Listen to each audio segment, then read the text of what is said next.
friends, welcome back to my YouTube channel. Today we'll know about Inspire Scholarship Program और scheme, क्या eligibility है इसकी, क्या करना पड़ता है एलिजिबल होने के लिए, कैसे इसमें इनरोल करते हैं, ये सब जानकारी इस वीडियो के थ्रू मिल जाएगी।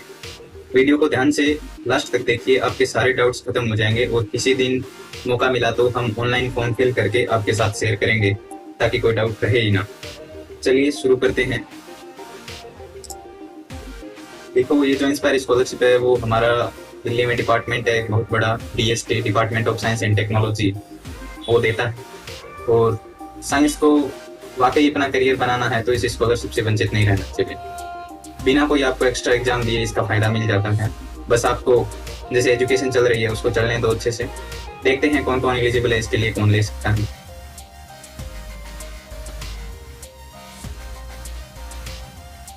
जो क्लास 12 के टॉप परफॉर्मर्स है, कौन से जो साइंस के स्टूडेंट्स हैं, मेडिकल नॉन मेडिकल, वो जब BSc इंटीग्रेटेड MSc इन कोर्स में एडमिशन लेते हैं बेसिक साइंस में, ना कि इंजीनियरिंग, मेडिकल साइंस और इनमें प्रोफेशनल कोर्सेज में एडमिशन ले। इसके लिए आपको बेसिक साइंस से BSc इंटीग्रेटेड MSc में एडमिशन लेना होगा। और क्लास 12 टॉप परफॉर्मर्स का मतलब है कि इसकी हर एक स्टेट के बेसिस पे अपने मेरिट रहती है, उसमें टॉप 1% को सिलेक्ट किया जाता है साइंस के स्टूडेंट्स को। और उन टॉप 1% में जो भी आगे BSc MSc BSc ये सब करता है उसको ये स्कॉलरशिप मिलती। तो आपको पता चल गया कौन एलिजिबल है, इसके लिए क्या करना पड़ेगा। अच्छे से पढ़ाई करो ताकि इसमें एनरोल हो जाओ। नेक्स्ट देखते हैं इसका क्या बेनिफिट्स है, क्या मिलता है इसमें। टोटल एक साल में इसमें 80,000 रुपीज मिलेंगे, जिसमें से ये एक 60,000 की इंस्टॉलमेंट रहती है और एक 20,000 की। 60,000 वाली तो जैसे ही आप कॉलेज और यूनिवर्सिटी का एग्जाम पास करोगे, आपका रिजल्ट आएगा, उसके परफॉर्मेंस के बेस पे आपको 60,000 रुपये मिलेंगे। बाकी 20,000 के लिए आपको एक प्रोजेक्ट करना पड़ता है जो किसी दूसरे कॉलेज से करना पड़ता है, अपने पेरेंट इंस्टीट्यूट से नहीं कर सकते। आप जिस कॉलेज में एडमिशन ले रखा है आपने, उससे ना करके किसी दूसरी कॉलेज से आप इस प्रोजेक्ट को करोगे किसी भी टॉपिक पे, और उसको जब सबमिट करोगे अपने पोर्टल पर तो आपको 20,000 रुपये वो जैसे ये अप्रूव होगा उसके बेस पे मिल जाएंगे। तो टोटल 80,000 रुपये। अगर आप कोई प्रोजेक्ट नहीं करते हो तो 5 साल आपको कंटिन्यू BSc और MSc, 3 year BSc 2 year MSc, इसमें आपको 60,000 रुपये से 3 लाख रुपए मिल जाएंगे। अगर आप प्रोजेक्ट भी करते हो इनके साथ में तो आपकी टोटल अमाउंट है वो 4 लाख हो जाती है। अब इसके लिए सब्जेक्ट्स क्या क्या रहने चाहिए BSc और में। आप BSc में physics, chemistry, math, biology, earth science, atmospheric science, oceanic, statistics, ये सब हो सकते हैं। बाकी डिटेल्ड नोटिफिकेशन भी देखेंगे जिसमें पर्टिकुलर बता रखा है कौन कौन से कोर्स होने चाहिए इसके लिए। अब बारी आती है कि इसको अप्लाई कैसे करें। अप्लाई करने के लिए देखो, जैसे ही आप 12th के एग्जाम दो उसके बाद में इंस्पायर स्कीम की ऑनलाइन वेबसाइट पे जाके आपको साइन अप करना पड़ेगा, रजिस्टर करना पड़ेगा। उससे आपके पास एक registered mail ID, user ID और पासवर्ड मिल जाएगा, उसको संभाल के रखना। उसके बाद क्या करना है आपको, जैसे 12th के साइंस का रिजल्ट आता है आप इस विंडो को ट्रैक करते रहिए, चेक करते रहिए। और इसमें एक टॉप 1% की एक लिस्ट जारी होती है, उससे आपको लगभग पता चल जाता है कि हमारा इसमें होगा या नहीं होगा। मेरिट बेस पे हर एक स्टेट की अलग मेरिट आती है, राजस्थान की अलग आएगी, हरियाणा की अलग आएगी, गुजरात की अलग आएगी। तो उसके बेस पे आपको इसमें आगे एक्शन ले सकते हैं। अब अगर आप वो नहीं भी देखते हैं तो आप जब सितंबर और नवंबर में इसका विंडो ओपन होता है उस टाइम आप जिस कॉलेज में एडमिशन लेते हो वहां से एक एंडोर्समेंट फॉर्म पे साइन करवा लो कॉलेज की किसी अथॉरिटी से, जैसे प्रिंसिपल के चलेंगे, वाइस चांसलर के चलेंगे, इनसे साइन करवा लो, कॉलेज हो या यूनिवर्सिटी हो। और उसमें कुछ फॉर्मेट है उसको फिल करके और साथ में 10th और 12th का जो अपना मार्कशीट है वो अपलोड कर दो।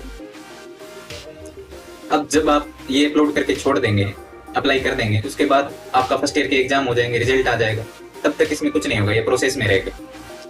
और जैसे ही आपके लगभग BSc के एग्जाम हो जाएंगे, रिजल्ट आने वाला होगा, उसके आसपास ये आपके फॉर्म जो आपने फिल किया था उसके आधार पर आपको मेरिट लिस्ट में शामिल कर लिया जाता है जो जो एलिजिबल होते हैं। अब कई लोगों के 12th के बाद में कोई ड्रॉप ले लेता है, गैप दे देता है, तो वो एलिजिबल नहीं होते।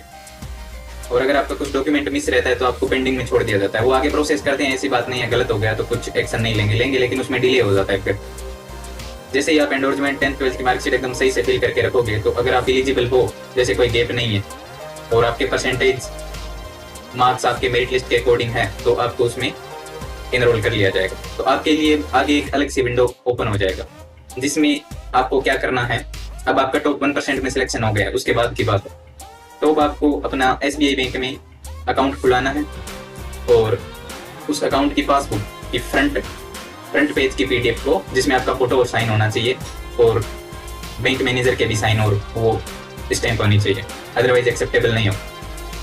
और आपका जो बैंक अकाउंट है वो आधार के साथ लिंक होना चाहिए। और आपने एग्जाम दिया है, ये सब करने के बाद साथ में आपको एग्जाम दिया था उस BSc और BSc की जो मार्कशीट है वो भी इसके साथ अपलोड करनी है। और एक परफॉर्मेंस सर्टिफिकेट का परफॉर्मा आता है, उसको भी फिल करना है, जिसपे साइन रहेंगे कॉलेज के प्रिंसिपल या वाइस चांसलर के, उसको भी अपलोड करना है। तो कौन कौन से डॉक्यूमेंट हो गए, एक तो आपको आधार कार्ड भी अपलोड करना रहेगा इसमें, और बैंक पासबुक जिसकी फ्रंट पेज की PDF फॉर्म में, और साथ में बैंक मैनेजर के साइन और स्टैंप होनी चाहिए, आपकी फोटो होनी चाहिए उसमें, और जो एग्जाम का रिजल्ट है उसको अपलोड करना रहेगा। और बाकी जो परफॉर्मेंस सर्टिफिकेट मिलेगा आपको इसकी वेबसाइट पे, उसको फिल करके साइन करवा के वो अपलोड करना। इसके लिए आपके पास टाइम विंडो रहता है, कम से कम मिनिमम 3-4 महीने का रहेगा, आप आराम से कर सकते हो। कई बार ऐसे हो जाता है कि आपका रिजल्ट आया नहीं, मार्कशीट मिली नहीं, लेकिन विंडो ओपन हो गया आगे के प्रोसेस के लिए, तो आप घबराइए मत, इसमें मिनिमम 3-4 महीने मिलते हैं जिसमें आप अपलोड कर सकते हैं आराम से।